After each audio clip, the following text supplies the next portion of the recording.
berkat kerjasama kami, Bareskrim, dengan kepolisian di Raja Malaysia, saat ini narapidana Joko Chandra sudah berhasil kita amankan.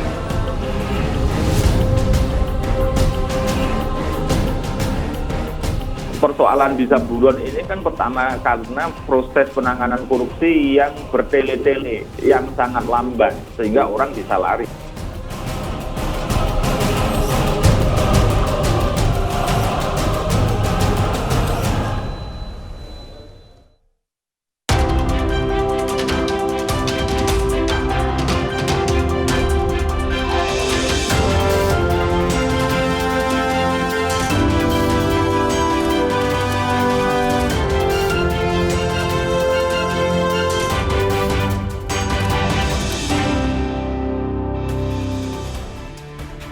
Saudara, Joko Chandra ditangkap setelah 11 tahun buron atau dalam pelarian. Penangkapan Joko Chandra dianggap bisa menjadi pintu masuk untuk menyelidiki dan juga mengusut kasus lainnya, serta membongkar persekongkolan Joko Chandra hingga ia bisa kabur dari Indonesia sejak tahun 2009 lalu. Apalagi yang bisa dilakukan setelah Joko Chandra ditangkap? Tentu tidak hanya bisa berhenti dari penangkapan Joko Chandra saja. Inilah pembahasan kami dalam Dua Arah malam hari ini bersama saya, Cindy Sestiarani.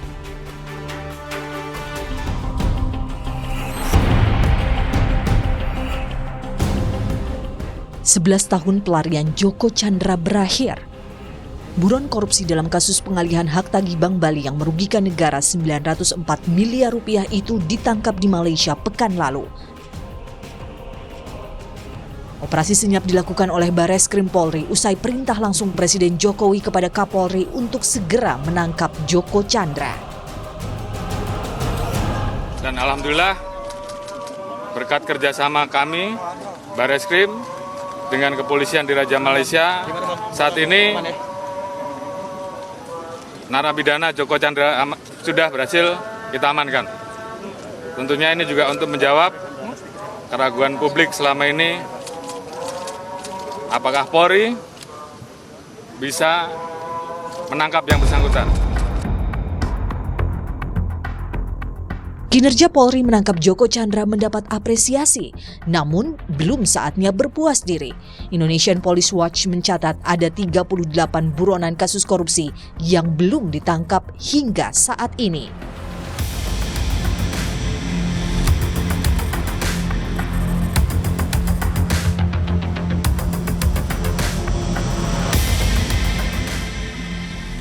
Tertangkapnya Joko Chandra bisa jadi bukti para buronan tak bisa lolos lagi. Yang jadi pertanyaan, apakah kerja luar biasa aparat penegak hukum untuk menangkap buron kasus korupsi akan terus berlanjut? Setelah Joko Chandra, siapa lagi?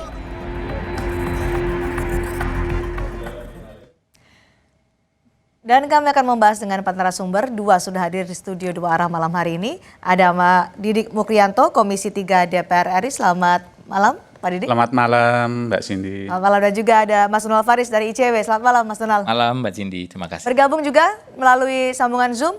Ada yang pertama adalah Pak Bekto Suprapto, Kompolnas. Kemudian juga Taufik Basari dari Komisi 3 DPR RI dari fraksi Partai Nasdem. Selamat malam, Mas Taufik dan juga Pak Bekto. Terima kasih sudah bergabung di Dua Arah. Kita akan membuka diskusi dengan Joko Chandra ditangkap melalui operasi senyap tim Polri setelah ada instruksi langsung dari Presiden. Padahal di saat bersamaan Menko Polhukam juga telah mempersiapkan tim pemburu koruptor untuk memburu atau menangkap Joko Chandra. Saya akan ke Pak Bekto terlebih dahulu. Pak Bekto, kenapa menurut Anda Joko Chandra ini bisa ditangkap setelah ada instruksi langsung dari Presiden Joko Widodo soal ini? Sebenarnya tidak diperlukan yang namanya perintah langsung dari Pak Jokowi. Semangat dari penegak hukum itu, ada orang melanggar, lari, harus dikejar. Ya, tapi karena ini sudah heboh, dibuat semacam gambaran bahwa seolah-olah ini adalah gambaran penegakan hukum kita yang sangat buruk. Untuk itu sampai diperlukan Pak Jokowi harus memberikan perintah langsung untuk menangkap. Jadi ini harus diperintah oleh Presiden dulu baru kemudian bisa tertangkap buronan 11 tahun ini? Menurut saya tidak perlu, Cindy. Jadi tanpa perintah pun ini kewajiban penegak hukum. Ya. Jadi kenapa harus menunggu 11 tahun lamanya untuk bisa menangkap Joko Chandra menurut Anda Pak Bekto? Ya dia kan dari tahun 2009 dia Ya. menjadi warga negara Papua Nugini. Tentu penegak hukum kita tidak bisa leluasa untuk menangkap di sana.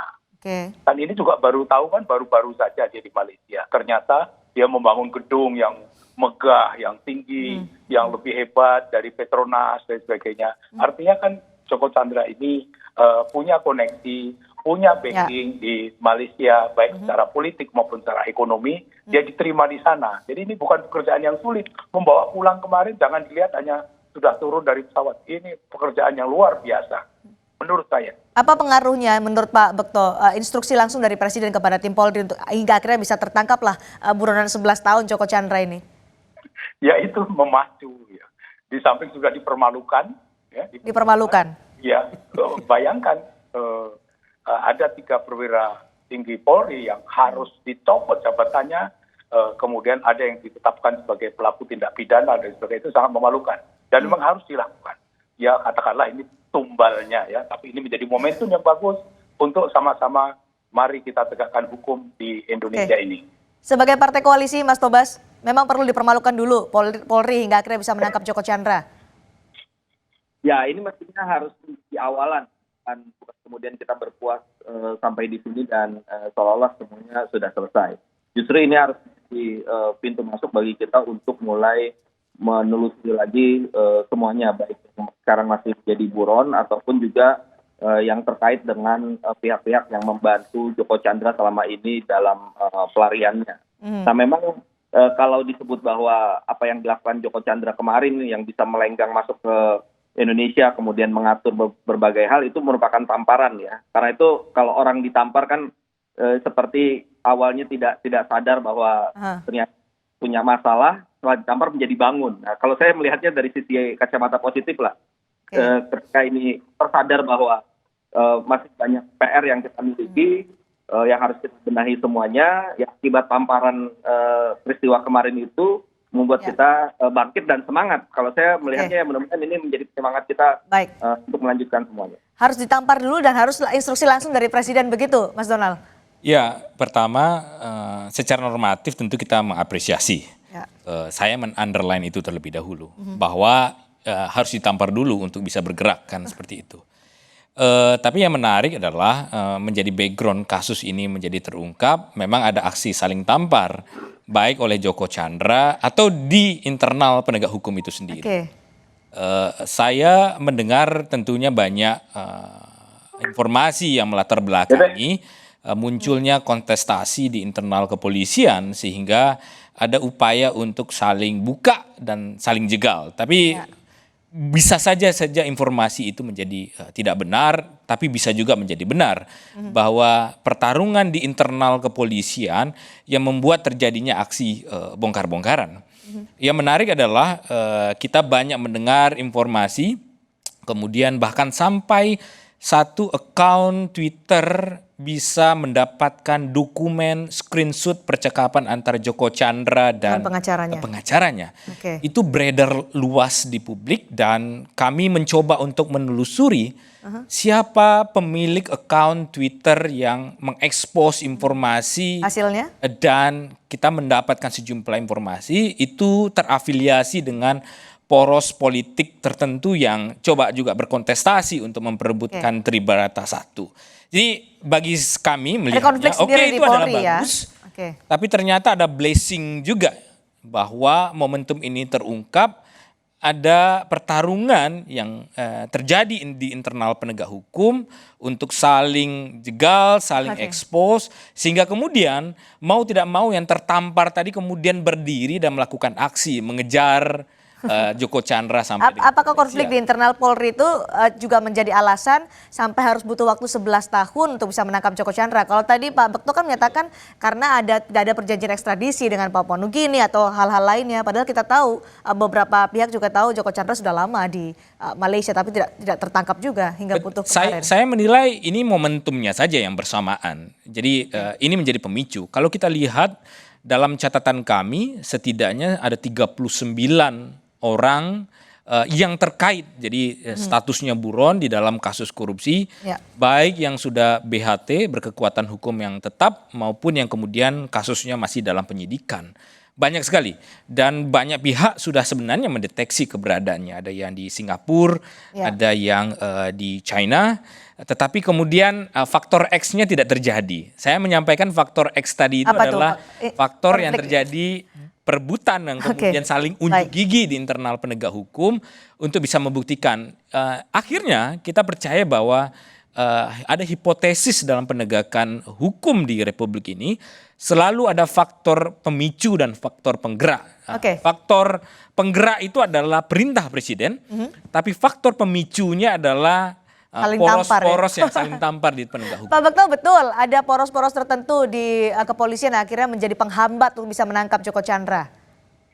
Bagi saya itu adalah persepsi, dugaan seperti Bung Donald Farid tadi. Tapi kan terbukti ada 3 jenderal yang kemudian dicopot, Pak Bekto. Itu risiko karena memang dia berbuat menyimpang. Saya yang selaku pengawas fungsional kepolisian langsung minta siapapun yang terlibat supaya dicopot dan itu langsung dilaksanakan. Ya, sekarang itu kita baru mendapat cerita. Sebenarnya yang ditunggu masyarakat adalah cerita di balik cerita, story behind the story. Itu yang lebih penting. Diungkap kenapa tahun 2009 lari, siapa orang di belakang. Apakah Joko Chandra itu orang hebat, orang kuat, atau ada orang kuat yang lain? Termasuk yang kali ini. Dia leluasa keluar masuk. Itu story behind story-nya kita kenal. Pak Bekto, lalu apa cerita di balik ketika anggapan orang menyatakan bahwa Polri sepertinya tutup mata karena selama ini sudah tahu Joko Chandra ada di Malaysia tapi tidak segera action hingga harus menunggu perintah presiden? Tolong dipahami, ya, dipahami dulu, ya. Yang pertama, ini adalah domain siapa, tanggung jawab siapa, ya. Polisi dalam hal ini adalah dalam posisi untuk membantu, ya, bukan jadi tugas pokoknya polisi. Polisi minta membantu, dan sekarang pun begitu ditangkap juga diserahkan kepada yang harus dibantu, kan begitu. Baik, Pak Didi, jadi domainnya siapa? Ya, tentu ini kejadian yang sungguh memalukan dan memilukan kita sebagai bangsa yang beradab, negara yang berdasarkan hukum gitu. Karena apa? Bahwa potret sekarang ini menunjukkan kepada publik sedemikian kuatnya seorang terpidana, seorang buronan yang kemudian memperdaya seluruh resources di negara kita ini, termasuk juga institusi aparat dan sistemnya. Di mana seorang terpidana dan buron ini mampu kemudian mengendalikan seluruh resources yang dimiliki negara untuk melakukan kejahatan demi kejahatan. Nah, inilah yang tentu harus diungkap secara tuntas. Jangan sampai ke depan bahwa sistem aparat dan seluruh sarana yang dimiliki oleh institusi kita ini kemudian menjadi tempat berlindungnya para penjahat-penjahat baru. Semua disetir oleh Joko Chandra menurut Anda, tapi siapa yang paling bertanggung jawab untuk bisa menangkap Joko Chandra? Domainnya siapa kalau dari bahasa Pak Bekto? Ya, tentu karena Joko Chandra ini menjadi buron lari dari Indonesia, tentu disitulah peran dari Kepolisian Negara Republik Indonesia ini yang mempunyai tugas untuk mengejar dimanapun Joko Chandra. Namun tentu perlu saya sampaikan bahwa saya sebagai anggota Komisi 3 mengapresiasi apa yang dilakukan polisi meskipun kenapa baru sekarang, tidak 11 tahun yang lalu. Kenapa harus ada tamparan? Karena ini adalah sudah menjadi tugas kepolisian. Kalau Mas Lolo tadi kan menyatakan ada konflik di internal Polri. Kalau Pak Didi, dugaannya kenapa? Saya hanya ingin melihat sebuah fakta bahwa berulang kali dalam beberapa press conference dari Kabar Eskrim, salah satu tertangkapnya Joko Chandra ini karena adanya political will atau perintah dari presiden. Apakah aparat penegak hukum, apakah penegakan hukum kita harus didasarkan kepada political will atau perintah? Padahal undang-undang sudah memberikan kewenangan dan tugas kepada aparat penegak hukum untuk memastikan bahwa hukum tegak setegak-tegaknya. Tidak boleh hukum berpihak kepada orang yang jahat. Domainnya di polisi, Pak Bekto? Kalau menurut Pak Didi? Ya, memang polisi sudah melaksanakan tugasnya karena komitmen yang sangat tinggi. Tinggal sekarang yang lain-lain, yang nanti kan terseret-seret ini banyak ini. Ya. Terseret-seret. Mari komitmen ini ditularkan, sama-sama kita bongkar-bongkaran saja. Sehingga nanti akan mendapatkan story behind the story. Mas Tobas, ini kan berdasarkan instruksi Presiden, akhirnya kemudian Joko Chandra tertangkap. Apakah instruksi Presiden ini juga akan dilakukan terhadap buronan? Kita masih punya banyak buronan kasus korupsi lainnya. Ya mestinya tanpa instruksi ini harus sudah berjalan dengan tugas dan kewenangan masing-masing. Tapi kalau khusus untuk kasus Joko Chandra ini sebenarnya kewenangan utama adalah pada kejaksaan, karena Joko Chandra ini kan buron sebagai terpidana, bukan buron sebagai tersangka ataupun terdakwa. Jadi ini sebenarnya buronan yang harus dieksekusi.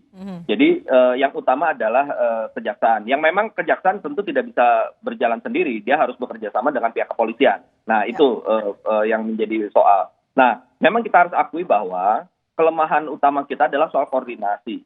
Itu yang memungkinkan ini kemudian menjadi terjadi ya, buronan sulit untuk ditangkap, bahkan bisa masuk kembali ke Indonesia, itu karena lemahnya koordinasi. Nah, oleh karena itulah maka belajar dari kasus Joko Chandra ini, koordinasi harus kita kuatkan, tukar-menukar data dan sebagainya. Ini kan juga persoalan data nih, ada data DPO-nya, kemudian dianggap tidak diperpanjang dan akhirnya bisa masuk dan seterusnya. Nah inilah yang harus kita lakukan ke depan. Tapi sekali lagi ini menurut saya saat ini Barreskrim bekerja sangat cepat ya. Tidak hanya dalam menangkap Joko Chandra, tapi juga melakukan pembenahan di internalnya. Kita masih menunggu nih pembenahan internal di lembaga yang juga terkait. Tidak hanya pembenahan yang ditunggu, tapi setelah penangkapan Joko Chandra, apa lagi yang bisa dilakukan dan siapa lagi yang harus diburu karena kita masih punya puluhan buronan kasus korupsi lainnya yang masih dalam pencarian. Kami kembali di Dua Arah selepas jeda.